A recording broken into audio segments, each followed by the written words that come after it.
ningún caso desde el departamento se ha valorado la situación diferente a reiniciar la actividad escolar el día que estaba la fecha que estaba fijada, que era el día 10 de este mes, de enero. Y tampoco en ningún momento desde el departamento se ha valorado la posibilidad de alterar lo que es la presencialidad de todas las etapas educativas. Sobre la vacunación tenemos al 90% de los alumnos de secundaria, bachillerato y formación profesional con las 2 dosis. Se ha ido aumentando este porcentaje. Con respecto a los profesores, ya les dije que tenemos más del 94% de los profesores vacunados.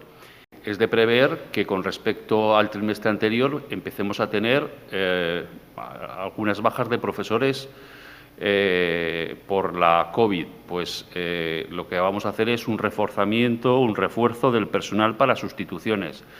El año pasado fue la medida que adoptamos y yo creo que fue una de las medidas que mejor resultado dio.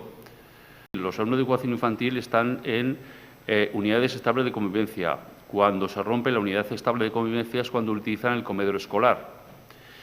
Pues, y además no se utiliza mascarilla. Reforzar el personal del comedor escolar en educación infantil para que se puedan extremar las medidas de control del alumnado.